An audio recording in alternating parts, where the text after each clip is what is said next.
Thanks very much, Mary. And yeah, it's a pleasure to be given this opportunity to host this fireside chat, and particularly the fact that it's with Francesco de Rubertis, co-founder, managing partner of Medicxi, has been a kind of stalwart of the European and I guess the global biotech sector for many years. In fact, I think we met sort of in the late 90s when Francesco was sort of just a mere boy.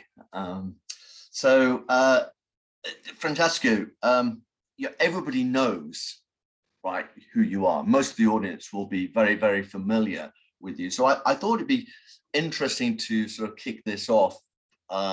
If you could tell us something about you that actually we might not know. Okay, so thank you first of all for the invitation. It's very kind of you to invite me and sit on the fireside chat, and of course it's a pleasure to be here with Mike, that I've known for many years. So Mike, that's a curveball. So what people may not know about me, two things. Maybe I call my mother every day on the phone, once a day, as a real Italian would do. More seriously, I like playing rugby. That may be something more unusual than for Italians. Italians, they call their mothers every day, but they don't play rugby. So that is a hobby that I used to have when I was young, very seriously, actually. So I used to play rugby for many years until I went to, late stage university, at which time I stopped. But so that is more unusual for Italians. I don't know if that serves your purpose of introducing something that people don't know about me. Yeah, and looking at, I mean, it's cruel of me to sort of mention this, but you're looking at how well the Italians have done in the Six Nations. One could sort of say that, yeah, they don't still play rugby, but on the other hand, Italy has done very well this year. You won the Eurovision Song Contest. You won the European football tournament. You got the 100 meters individual at the Olympics, as well as the 4x100. So it's been a pretty successful year. But looking at rugby, I mean, I once was doing a management course where we were asked to describe what is a high-performing team.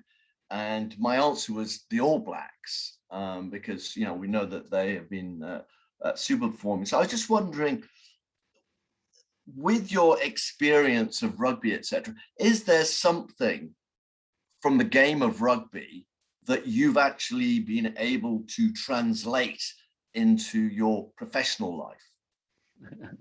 So first of all, thank you so much, Mike, for reminding the Six Nations experience. It's pretty embarrassing. It is pretty embarrassing. And actually, I wish sometimes that Italy would be taken out of the Six Nations, because it is really not the level right. But so that's an interesting question, Mike. So is there anything from my rugby experience which dates back 20 to 30 years? So is there anything from there? So first of all, in terms of rules that I think can apply from rugby to business, it's very clear that in rugby, different talents can really have a major impact. It's important to be fast for some. It's important to be strategic for others. It's important to be heavy and strong for others. So everybody with a specific talent skill set really has got a job to do in a rugby team. And absolutely, more than in any other sports, the team is stronger than any one of the individuals. That can be the global star, but he is not going to get over the other 15 opponents if there is not a team there. So the concept and the strength of teams are really something which are sublimely important in rugby, more so than in other sports, I think.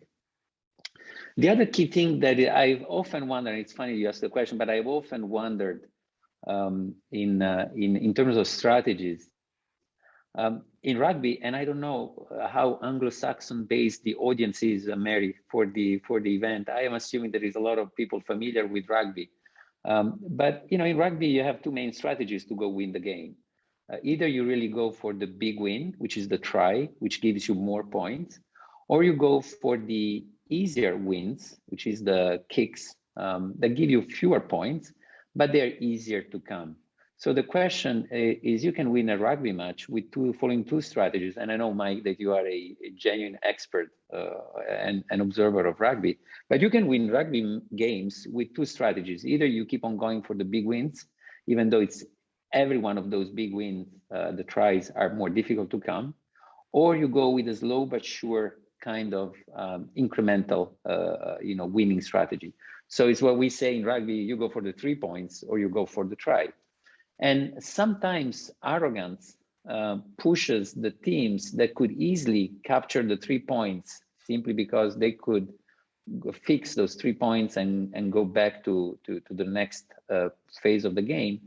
And the arrogance tell them that they could probably win bigger. So they leave the 3 points on the sideline, and instead of going for the 3 points, they try to double down and go for the big wins, which is much more difficult to come.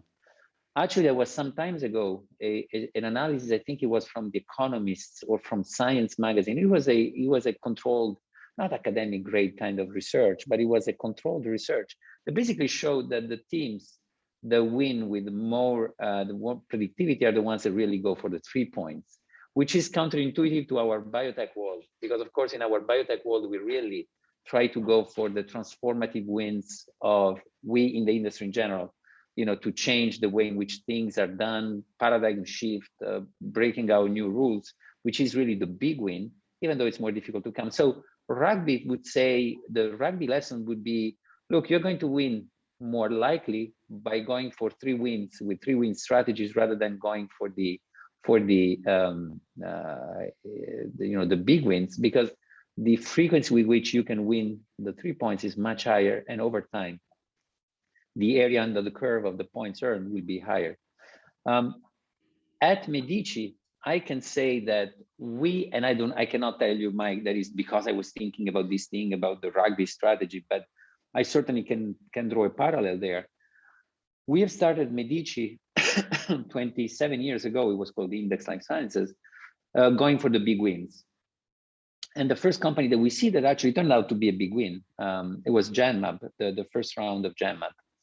But over the last 20 years, we moved to a different kind of strategy, where we really we have moved away, as many people in the audience will probably know, we moved away from the complete, groundbreaking platform technologies for a much more pragmatic product idea, product vision, which is less romantic, of course, as a strategy. We like to take the 3 points away, but simply because we believe that our role as venture capitalists is really to invest in the reasons why we exist as venture capitalists, which is not to create companies for the purpose of creating companies, but is really to develop drugs for the purpose of fulfilling unmet medical needs, investing in those opportunities which are still too risky for pharmaceutical companies to invest in.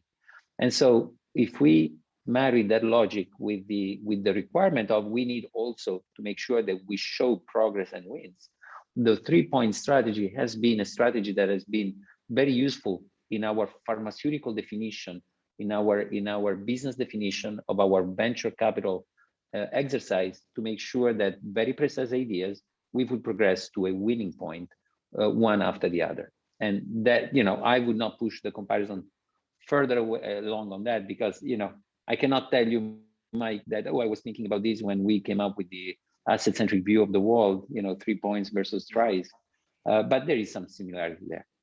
Yeah, and I mean, you mentioned actually you were doing the rugby, and then you went to university.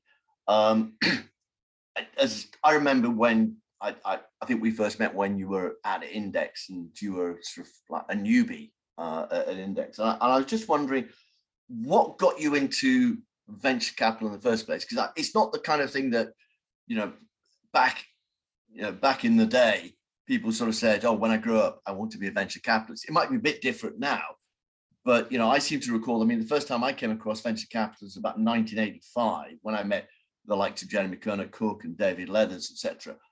But before then I'd never heard of venture capital at all. So what drew you to venture capital in the first place? Yeah, that's a fair question, a very fair question. And absolutely, I didn't grow up wanting to become a venture capitalist. I grew up wanting to do biology, wanting to do, actually was more, medical impact, how young kids come up and they've got some specific vision and goals and tension. So I really wanted to go into pharmaceutical, into therapeutics, into medicines. I did biology for many different reasons. I did biology, and I started what I thought it would be an academic career. I did my PhD at University of Geneva, and then I went on for a postdoc into the US at MIT, at the Whitehead Institute, actually, of MIT. And there is really where I realized, and this usually comes down to meetings and to opportunities and to serendipity. When you are a postdoc at MIT, when you are a postdoc at the Whitehead Institute, I remember that the offsite meetings that we had with external speakers that were coming just for us on Friday for the beer break on Friday night or during the weekend, were the likes of Henry Termier, Eric Lander, these fantastic names that when you are a 27, 28, 26 years old kid, wanting to defeat cancer, wanting to do big things, and you see these giants that are doing amazing things, and you ask the question, how can you be working on this with this kind of impact and with this kind of strength? Then that is at MIT is where I discovered the world of the biotech industry, the startup industry, and at that point I started figuring out, okay, am I suited for that? Can I do that? And of course, then there are some key meetings that I had. Of course, I met Jean-Francois Formela, the big guy at Atlas Ventures. I met Stelios Papadopoulos. Otello, the Omega big guy that I think is on stage here, also was a very important meeting that I had as he was also shaping his thinking as a young man as well at that point. So all those meetings basically put me onto the track of saying, look, I'm 27, 28. I feel I can really start this career at this point. And when you start a career, you don't think about starting a career. You think that you are going to be very excited doing something. And that becomes a career if the next step after that is still as exciting as the previous one. And then, one after the other, then you meet Mike Ward. And then once you've met Mike Ward that interviews you and said, oh my God, I'm becoming, you were at BioCentury those days, right, Mike? Yes. Yeah, I was, 25. Yeah. Yeah. So anyway, that is how I came on this side of the play. Hi, Francesco. While we're waiting for Mike to come back on, I know one of the questions he was going to ask you is about the development of the venture capital industry to what we've seen today. And, we've seen enormous funds coming into the sector. What's your views on that? Yeah, absolutely, Mary. The venture capital scene is really changing massively. It has really changed over the last 10, 15 years. In a massive way, and I would say even over the last 7 years. Mike is joining back. So, hey, Mike. Hi, sorry about that. So we don't have any fuel in the country. We've got no food in the supermarkets, and it looks like the internet's going down as well. So the apocalypse is among us. So I do apologize. No worries. So I was just answering a question that Mary asked.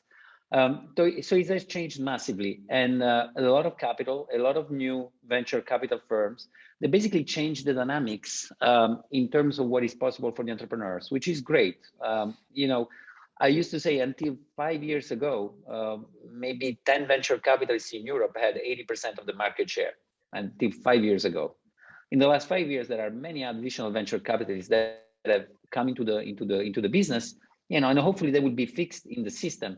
However, the challenge is that the last generation of venture capital firms, the one that have been, seeing the industry for the last 10 years, they've only seen a bull market. So in there, as it was for me in 98, 99, when we started doing the first investments, I thought for the first few years that the rule was you do an investment, the next investment will be at a higher valuation. And then 2 investments down the road, it will be an IPO, unless you're really bad. That is really what would happen.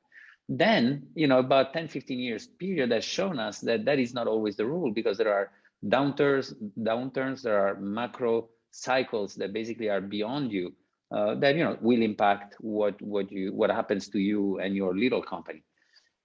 Venture capitalists that have been investing for the last 10 years, they are building companies in a very bullish way, imagining that the next round of financing will be easy and oversubscribed and in competition amongst 5 venture capitalist term sheets for the next round, which, God bless, hopefully will last as long as possible. But more likely, once there will be sector rotations, once there will be adjustment of expectations of economics outlooks, once the world will have coped a little bit better with COVID, and so there will be a recentering of attention a little bit away from biotech. We will never go back to where we were in the mid-90s. We will never go back to that. But there will be some readjustment. And so the important thing will be hoping that at that point, there will be no panic, because we've seen this before, and we have adjusted our investment approaches, investment models, expectations, and way of designing business and operational plans, knowing that things can also go as, not as well as you want them to be. So that has really been a big change in the environment. So, I mean, it's interesting that you say that, because yes, we can see the sort of huge volumes of cash, and that there's a lot of competition almost for sort of venture capital firms to actually secure the deals. Is there a concern, because we've seen this in the past, where all of a sudden your valuations kind of get a bit frothy, and also we actually see companies getting funding or getting serious amounts of funding before they're ready? Are you concerned about that at all? Yes. I'm concerned not from the fact that they get that funding. So there are many companies, in my opinion, that it's even difficult to understand what they are designed to do, right? Big buzzwords, big vision statements, which is great. And they can get, in this moment of the industry, they can get hundreds of millions of dollars, and they do not even have product development ideas at that point. That is great. That is a lot of cash that goes into the industry, and that will pay over some period of time, 10, 15 years. This will pay, and we will get some innovation out of that. The fear that I have is that in the meantime, all the cash that has gone into the system in these kind of companies, if they are not fully sophisticated sources of capital, they may become scared when they realize, oh, really, it's not in 2 years that we're going to make 10x. It's not in 3 years that we're going to, to change the world. It's going to be in 10 years. It's going to be in 7, 8 years, maybe.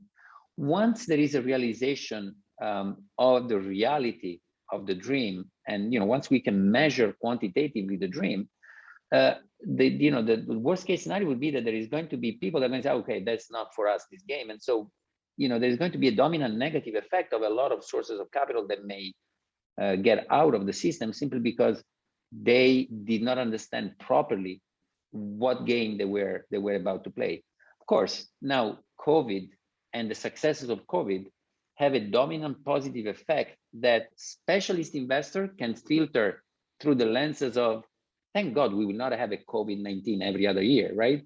And thank God we had the successes that our industry has brought against COVID-19.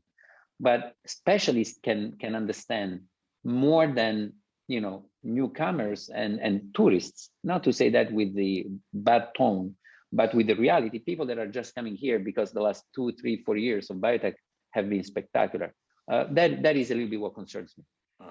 So coming back to before I sort of fell off the internet, we were talking about the sort of the asset-centric model, and you're now the chair of Centessa, which is the sort of the next generation of asset centricity.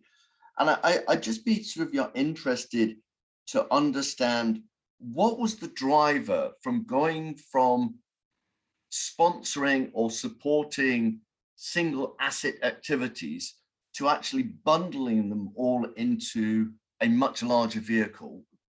What are the advantages both for you, but also for the individual entrepreneurs that were involved with those assets in the first place? Yeah. This is a very important question, Mike, and I'm thankful that you're asking. So 2 points here. First of all, asset centricity is basically the approach of investing in a company that commits to live or die on a very specific idea. That can be large or narrow, but it's one idea. It can be many molecules against the same target, against the same mode of action. It's the one idea kind of company. And I have now 20 years of history with this. I'm very clear, data are very clear. Pharmaceutical companies' outcomes are very clear that I'm not going to change that investment approach in saying that the strategy, there will be the exceptions, of course. If I find a platform technology that I think is going to be major, I will pour a lot of cash into a platform technology. But the key core strategy for me is to keep on investing in companies that are able to commit themselves to a clear, identifiable, discrete, and measurable product vision. That is the investment approach. What is Centessa is not a moving away from that investment approach, because I do believe that investing in this way increases the probability of outcomes, of successful outcomes, because of course, in order to be able to create such a company focused on a single product focus, you really need to have a very high conviction asset. So this is a filter to create high conviction assets kind of companies, and hence higher probability of outcomes, which is good for the investors. Centessa, it's an operational model that we have put almost back to back to our asset-centric franchises. In other words, our single asset companies, they were doing well. They were doing what they were supposed to be doing in isolation. And we thought to really superpower them, especially the ones that were more advanced, because we already believed that they were going to work, to superpower them, to give them access to a management team that was a pharmaceutical chief executive kind of level management team, superpower them with a lot of cash, superpower them with access to strategic resources that we would have not put in them as a single asset stage company. So the aggregation play that Centessa is a paradigm of, the aggregation play, it's a tool to superpower the single project companies. But the single project company focus will not change. Now, second question, what is it need of the entrepreneurs? Because the entrepreneurs that come to play the single asset game with us, they love it because it's a very clear task that they have. They believe in their own product vision. And we guarantee to them that we're not going to change the focus of the company by acquiring other assets in the company. We're going to support them until the data warrants that. We're going to support them fully, entirely, and only that. So why were they attracted and were they convinced of joining Centessa when we offered the aggregation play to 10 of our startups? Centessa keeps each of the 10 companies, the 10 single asset companies are kept in isolation from an operational standpoint. So first of all, the entrepreneurs that really wanted to drive their own single asset company, they keep on driving their own single asset company. So there is no compromise on that part. The second point is that Centessa Topco acquired 100% of each of the individual subsidiary companies, which has become a fully owned subsidiary, which basically means that each of the entrepreneurs that was owning, let me say, 10, 20% shares in this single asset company has now got acquired and trades that 10, 20% of upside that they had in their product vision for a maybe 1/10, according to what is the relative value of all the companies, for a smaller equity in the Topco, which basically means the risk reward has been shifted from a lower risk, lower reward, coming from the Topco ownership. But the third and most important point, because the entrepreneur that did the single asset company didn't do the single asset company and then decides to manage the risk. They really want to go for the product vision. So we kept a subsidiary specific compensation for the CEO of the company almost equal to their equity interest in the form of a direct profit share income that would come to the individual if that subco would be sold directly by Centessa to a third-party pharmaceutical company. So the three aspects that they come with, they keep the operational freedom by being part of Centessa. They have completely cut out the risk in case their subco doesn't, their subcompany, their company does not work out. Their equity will be worth a lot of money as long as some of the other 9 companies is worth something. So the risk has been completely taken away of the equation, but the upside has not been reduced Because if they were right and their subco will become a $1, $2, $3 billion company in the future, they will make a direct profit share out of that outcome. This is why for entrepreneurs, even the asset-centric ones, an aggregation play can be very attractive. Francesco, as always, absolutely fantastic talking to you. Unfortunately, they haven't given us that much time, so we're out of time. We could have talked all afternoon, and I'm sure the audience would have been fascinated by the insights that you've been sharing. But unfortunately, we have to go. So I'm going to sort of say thank you very much, Francesco, for again taking the time to talk to us. Thank you, Mike. Thank you, Mary. Absolutely great. And I'm going to hand it back over to Mary.